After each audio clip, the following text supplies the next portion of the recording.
Subscribe பண்ணாதவங்க subscribe பண்ணுங்க. அப்படியே பக்கத்துல இருக்க பெல் ஐகானையும் பிரஸ் பண்ணுங்க. மிதுன ராசிக்கு இந்த சுக்கிர பயிற்சி எவ்வாறு இருக்கு? 1/6/2025 முதல் 29/6/2025 வரை ஒரு 28 நாட்கள், அதாவது முழு மதி என்று சொல்லக்கூடிய அமைப்பை கூட சொல்லலாம். எனக்கு தெரிஞ்ச வரைக்கும் 11 இது வரைக்கும் மீனத்தில் இருந்து வந்த சுக்கிர பகவான் இடம்பெயர்ந்து மேஷத்துக்கு வர உங்களுக்கு லாபஸ்தானாதிபதி, நம்மளுக்கு 5ஆம் அதிபதியும் விரையாதிபதி அவர் தான். அதாவது வரவுக்கேற்ற செலவீனங்களை கொடுக்கக்கூடிய அதிபதி அவர் தான். அவர் நடுமத்தி என்று சொல்லக்கூடிய அமைப்பு 11ஆம் இடத்துல சம்பந்தப்படும் பொழுது 11ஆம் இடத்துல இது வரைக்கும் வரவு வரலைங்க. என்னவோ சுப நிகழ்ச்சிகள்லாம் நடக்குது, அதெல்லாம் நடக்குது, எல்லாமே நடக்குதுன்னு சொன்னாங்களே, எதனா நடக்குமா? இனிமேல் நடக்கக்கூடிய காலம் என்று சொல்லலாம். இது வரைக்கும் கேட்குற ரூபா வருமானமே இல்லாமல் வாழ்ந்துட்டு இருக்கீங்கன்னா செலவீனங்கள் மட்டும் எவ்வாறு? இது கடன் வாங்கி செலவு பண்ணிட்டு இருக்கீங்களா? இவையெல்லாம் மாற்றி அமைக்கிறதுக்கான அமைப்பு தான் இந்த 11ஆம் இடத்துல வருகின்ற சுக்கிர பகவான். லாபஸ்தானத்தை அவர் வீட்டை நேரடியாக அவரே பார்க்கறதால பஞ்சமஸ்தானம் பூர்வ புண்ணியம் பாதிப்புலேருந்து நீங்கள் வெளிவரத்துக்கான காலம். பஞ்சமஸ்தானம் என்று சொல்லக்கூடிய 5ஆம் வீட்டை நேரடியாக அவர் சொந்த வீட்டை அவரே பார்க்குறார். அதனால் புத்திரபாக்கியம் கிடைக்கக்கூடிய காலம். குருவோட பார்வையும் அந்த நேரத்தில் கிடைக்கிறதால திரும்பவும் புத்திரபாக்கியம் கிடைக்கக்கூடிய அமைப்பு மிதுன ராசிக்காரங்க. ஐயா இதுக்கு முன்னே கிடையாது, நான் இது மாதிரி குழந்தை பேருக்காக நான் காத்துட்ருக்கேன், திருமணம் ஆகிட்டு பல நாள் ஆயிடுச்சுன்னா திரும்பியும் புத்திரபாக்கியம், இந்த பாக்கியத்தை கொடுக்கக்கூடிய காலமாக இந்த ஆண்டுக்கு ஒரு முறை பகவான்கள் சிலருடைய பார்வையால் தான் குரு பார்க்க கோடி நன்மை என்று சொன்னாலும் இவரும் அசுரகுரு, அவர் தேவகுரு, 2 பேருமே ஈவன் டைப் தான், ஒன்றும் குறையே கிடையாது. சுக்கிரன் இருந்தால் தான் காமத்துக்கான அமைப்பு, சுக்கிரன் இருந்தால் தான் திருமணத்துக்கான அமைப்பு, சுக்கிரன் இல்லையேன் காதல் கூட கிடையாது, சுக்கிரன் இல்லையேன் சிவன் இல்லையேன் அதை சொல்கிற மாதிரி சுக்கிரன் இல்லையேன் சிவனும் இல்லை என்று சொல்லக்கூடிய அமைப்பு. அந்த அளவுக்கு சுக்கிரன் என்பது லக்ஷ்மி கடாட்சம். அந்த சுக்கிர பகவான் 11ஆம் இடத்தில் அமரும் பொழுதெல்லாம் உங்களுக்கு லக்ஷ்மி கடாட்சத்தை கொடுக்கக்கூடிய அமைப்பை தரப்போகுது. நம்ம இல்லறத்தில் பூர்வ புண்ணியத்தில் லக்ஷ்மி கடாட்சம்லாம் எழுந்து போயிருந்தால் அந்த லக்ஷ்மி கடாட்சம் திரும்ப பெறுகின்ற காலம் வரப்போகுது. நம்ம புண்ணியம் என்று சொல்லக்கூடிய பூர்வ புண்ணியத்துக்கு நாம் சென்று போய் பார்க்கக்கூடிய காலம்.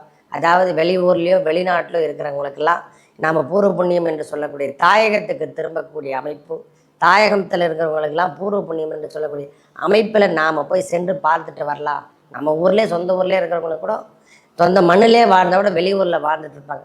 நம்ம ஊரில் போய் ஒரு 28 நாள் 10 நாள் 20 நாள் இருந்துட்டு வரலாம்பா, ரொம்ப கடுமையான தாக்கம்லாம் ஏற்பட்டுச்சு அப்படின்னு சொல்கிறோமில்ல, அந்த அமைப்பு எல்லாம் இப்போ மாறப்போதைய. மிதுனராசியை பொறுத்த வரைக்கும் ஏற்கனவே குருவோட பார்வையும் நேரடியாக 5ஆம் இடத்துல விழர்த்தும், இவர் சுக்கிர பகவானுடைய 5 பார்வையும் நேரடியாக 7ஆம் பார்வையாக விழர்த்தும். பஞ்சமஸ்தானத்தில் பெரிய புண்ணியத்தை ஏற்படுத்தக்கூடிய நாளும். திடீர்னு பார்த்தா லக்ஷ்மி கடாட்சம் நம்ம வீட்டில் செல்வங்கள் தரை தோங்கும். பூர்வ புண்ணியத்தில் ஏற்பட்டு வந்த சொத்துக்கள் சார்ந்த விஷயத்தில் இருந்த பிரச்சனை அதெல்லாம் விலகத்துக்கான கால அமைப்புகள் ஏற்படும். ரொம்ப நாளாக எதிர்பார்த்துட்டு இருக்கையா, அதை கிடைச்சா நான் ஓரளவுக்கு கமிட்மெண்ட்டில் ஆகிட்டு அதிலேருந்து நான் விடுபட்டு வெளியே வந்துடுறேன், கடன் பிரச்சனையும் அதை நினைக்கிறவங்களுக்கெல்லாம் இந்த அமைப்பு சொத்து சார்ந்த விஷயத்தில் விற்பனை செய்யக்கூடிய அமைப்போ, இல்லை சொத்துக்கள் விற்பனை செய்து நாம் வெளியே வந்து நிம்மதியாக இருக்கலாம், ப்ராப்ளம் நிறைய இருக்குது சாமி, இல்லை வீடு கட்டிட்டையா நான் கிரகப்பிரவேசம் போகலாமா, எல்லாமே செய்யலாம். மிதுன ராசி பொறுத்த வரைக்கும் வீடோ இடமோ இடம் சார்ந்த விஷயத்தில் இருந்து வந்த பிரச்சனை, தொல்லூர் தரக்கூடிய அமைப்பில் இருந்து வந்த பூர்வீகத்தில் இருக்கக்கூடிய சொத்து பிரச்சனை, நம்ம பங்காளிகள் தாயாதி பங்காளிங்க கையெழுத்து போடல, இந்த மாதிரி விஷயங்கள் எதனா இருந்தால் அதெல்லாம் இப்போ மாற்றி அமைத்து உங்களுக்கு ஃபேவராக வருகின்ற அமைப்பு தான். பெண் பிள்ளைகளுக்கு திருமண வாய்ப்புகள் உடனுக்குடன் கிடைக்கக்கூடிய காலம். திடீர் சம்பந்தம் என்று சொல்லக்கூடிய அமைப்பு, காதல் திருமணங்கள் என்று சொல்லக்கூடிய அமைப்பெல்லாம் உடனுக்குடன் இந்த 28 நாட்களுக்குள்ள திடீர் சம்பந்தங்கள் ஏற்பட்டு காதலோடு தான் வீட்டில் சொல்லாமல் இருந்தால் இனிமேல் சொல்லக்கூடிய பாக்கியம் ஏற்படும். குழந்தை பேர் எல்லாமே ஒரு 1 by 1 நல்லது நடக்கட்டும். ஜென்மகுரு இருக்கட்டும், நான் வேணான்னு சொல்ல, வீண் அலைச்சல் என்பது இருக்கும், நான் இல்லைன்னே சொல்ல சொன்னேன். ஏன்னா எல்லா கிரகங்களுடைய அமைப்பை வச்சும் நாம் பார்த்தாதான் பலாபலன் கொடுக்க முடியும். நம்ம ராசியில் ராசிநாதனுக்கு என்ன 12ஆம் அதிபதி அவர் தான். அதாவது சுகஸ்தானாதிபதி யாரான சுக்கிர பகவான் தான். அவரே தான் பஞ்சமாதிபதியாகவும் அவரே தான் வர்றார், 5ஆம் அதிபதியாகவும் வர்றார். அதனால் நம்மளுடைய தேவைகள் இனிமேல் பூர்த்தி செய்யக்கூடிய காலம். நம்மளுக்கு சப்போர்ட்டிங்கே இல்லைங்க, வேலை அமைப்புலையும் சரி, நம்மளுடைய அறிவிலும் சரி, அறிவு சார்ந்த விஷயத்திலும் சரி, யாருமே சப்போர்ட் பண்ணனா இனிமேல் சப்போர்ட் பண்ணுறதுக்கான அமைப்புகள் தேடி வரும். கேட்குற இடத்துல ரூபாய் கிடைக்கக்கூடிய அமைப்பு, தொழில் செய்கிறதுக்கான மூலதனம், இவையெல்லாம் டக்கு டக்கு டக்கு உடனுக்குடன் கிடைக்கக்கூடிய காலமாக இந்த காலம் இருக்க போது. இந்த மிதுன ராசிக்கு இது ஏற்புடைய காலமே. தொந்தரவுலேருந்து இவங்க விடுபடுறதுக்கான அமைப்பாக இந்த காலம் இருக்கும் ஐயா. முழுமதி என்று சொல்லக்கூடிய சந்திரன் எப்படி முழுமதியாக இருக்கிறாரோ அந்த முழுமதி போல இவங்க ஒளிரக்கூடிய காலம் வருது. நான் ஒரு வேலையை எடுத்து செஞ்சிட்ருக்கேன் ஐயா, புதிய வேலையை ஆரம்பிக்கலாமா? கண்டிப்பாக செய்யலாம். இந்த நேரத்தில் உங்களுக்கு ஒப்பீனியன் எல்லாமே நன்றாக இருக்கும். அந்த 12ஆம் அதிபதி என்பதால் வெளியாட்கள் மூலியமாக உங்களுக்கு ஆதாயம் தரக்கூடிய அமைப்பு தேவைப்படும்.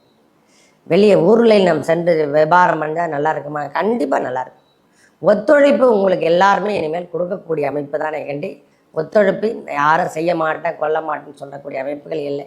உற்றார் உறவினர் இடத்திலிருந்து வந்த பிரச்சனை இப்பொழுது விலகக்கூடிய காலமாகவும் இந்த காலம் இருக்கும் ஐயா. சுப நிகழ்ச்சிகள் நம் இல்லறத்தில் நடைபெறும். சுப நிகழ்ச்சிகள் நாம கலந்து செலவீனங்களும் ஏற்படுத்தக்கூடிய காலமாக இருக்கும் ஐயா. எவ்வளோ செலவு வந்தாலும் அதற்கேற்றத்தில் ஈடுகட்டக்கூடிய அளவுக்கு சுக்கிர பகவானுடைய அமைப்பால் உங்களுக்கு திருப்பி கிடைக்கிறதுக்கான காலம் வருது ஐயா. இந்த காதல் சமாச்சாரம் இதில் மட்டும் சற்று கவனத்தை எடுத்துக்கொள்ளுங்கள். ஏன்னா பெண் பிள்ளையாகட்டும் ஆண் பிள்ளையாகட்டும் இந்த காதல் விழுந்தக்கூடிய அமைப்பை இந்த நேரத்தில் ஏற்படும். சற்று கவனத்துடன் செயல்பட வேண்டிய காலம். அதாவது இந்த 17 வயசு டீனேஜ் வயசுலேருந்து 25 வயசுக்குள்ளே இருக்கிறவங்களுக்கு இது ஒரு நல்ல ஒரு பார்த்துக்கணும். இந்த நேரத்தில் அவங்களை கவனித்தால்தான் நம்மளுக்கு எல்லாமே அவங்க ஃப்யூச்சரில் வரக்கூடிய காலமெல்லாம் மாறிவிடாமல் இருக்கிறதுக்கு இந்த நேரத்தில் பார்த்துக்கணும். அவங்களுக்கு என்ன தேவை, என்ன பிரச்சனைக்குது, இந்த மாதிரி விஷயங்கள்லாம் இந்த நேரத்தில் ஏற்படும் ஐயா. சுக்கிரனுடைய பார்வை, குருவோட பார்வை இரண்டுமே கம்யூனிகேஷனை ஏற்படுத்தும். நல்ல லிங்க்கை ஏற்படுத்திடும். அதாவது யாருன்னே தெரியாது, அவங்களுக்குள்ள 2 பேருக்கு கம்யூனிகேஷன் ஏற்பட்டு நல்ல ஒரு லிங்க்கு வந்துடுவாங்க. அதனால் இந்த நேரத்தில் எதையும் கவனத்துக்குள் எடுத்துக்கக்கூடிய பாக்கியம். முக்கியமாக பெண் பிள்ளைகள் கவனத்துடன் இருக்க வேண்டிய அமைப்பாக மிதுன ராசிக்காரங்களுக்கு சொல்கிறேன். அதுவும் பருவத்தில் இருக்கக்கூடிய பசங்களுக்கு தான் இந்த நேரத்தில் இந்த தொந்தரவுலாம் கொஞ்சம் கொடுக்கும் சார். மற்றபடி எந்த தொந்தரவும் கிடையாது. நம் வேலைகளில் இருந்து வந்த பிரச்சனை முதல்ல விலக போகும். வேலை அமைப்பில் இருந்து வந்த பிரச்சனை முதல்ல விலகும். தூரதேச பயணங்கள் என்று சொல்லக்கூடிய அமைப்பில் இருந்தவங்கெல்லாம் இனி சொந்த ஊருக்கு வரத்துக்கான அமைப்புகள் தேடி வரும். நாம் போயினா வந்துடலாம், ஒரு 5 நாள்லாம் இருந்துட்டு வரலாம், ஒரு 10 நாள்லாம் இருந்துட்டு வரலாம். குலதெய்வ கோயிலுக்கு போகாமல் இருக்குது. அந்த தேவையெல்லாம் என்னென்ன தேவையெல்லாம் விட்டுட்டோமோ அவை அனைத்தும் செய்யக்கூடிய பாக்கியம் இந்த சுக்கிர பெயர்ச்சி உங்களுக்கு ஏற்படுத்தி கொடுத்து பெரிய பிரம்மாண்டமாக செய்யப்பட்டு வந்த பிரச்சனையான ஒரு பிரம்மாண்டமாக ஏற்பட்டு வந்த ப்ராப்ளம்ஸ் இதெல்லாம் எல்லாமே பொடிப்பொடியாக நொறுக்கி உங்கள் கண் திருஷ்டி கோளாறுகள் எல்லாத்தையுமே இனிமேல் பிரச்சனைலேருந்து நீங்கள் விடுபட்டு வெளியே வந்துடுவீங்க. ஒரு 80% இந்த மாதம் உங்களுடைய 28 நாட்கள் ஒரு புண்ணியம் தரக்கூடிய நாட்களாக மாறப்போகுது. யார் என்ன கிரகங்கள் தடையாக இருந்தால் கூட சரி சார், உங்கள் பூர்வ புண்ணியம் நல்லா இருந்துச்சுன்னா எந்த தொந்தரவும் கிடையாது. 5ஆம் இடத்துல சுப கிரகங்களுடைய பார்வை அல்லது 5ஆம் இடத்துல சுப கிரகங்களுடைய வீட்டமைப்பு இதெல்லாம் இருந்தாலே உங்களுடைய வாழ்க்கை தரம் லக்ஷ்மி கடாட்சத்தை அள்ளி கொடுக்கும். வாழ்க்கையில் நீங்கள் ஒளிர்விட்டு வெளியே வரத்துக்கான அமைப்புகள் தேடி வரும். இல்லறத்தில் சுப நிகழ்ச்சிகள் நடக்கிறதுக்கான வாய்ப்புகள் தேடி உங்களுடைய அறிவு செயல்பட்டு உலக அளவில் போகிறதுக்கான அமைப்பு. பெரும் புகழ் என்று சொல்கிறோமில்லை, அது 5ஆம் இடத்தை குறிக்கும். ஒரு மனுஷனுக்கு பெரும் புகழ் கிடைக்கணும், பெருத்த செல்வங்கள் கிடைக்கணும், அது 5ஆம் இடம். அந்த கிடைச்சாலே போதும், உங்கள் வாழ்க்கை தரம் உயர்ந்து காணக்கூடிய காலம். இனி லக்ஷ்மி கடாட்சம் என்று சொல்லக்கூடிய அமைப்பை மிதுன ராசிக்காரங்க அனுபவிக்க போகிறாங்க. 1 by 1 எம்எல் வரவு தான்.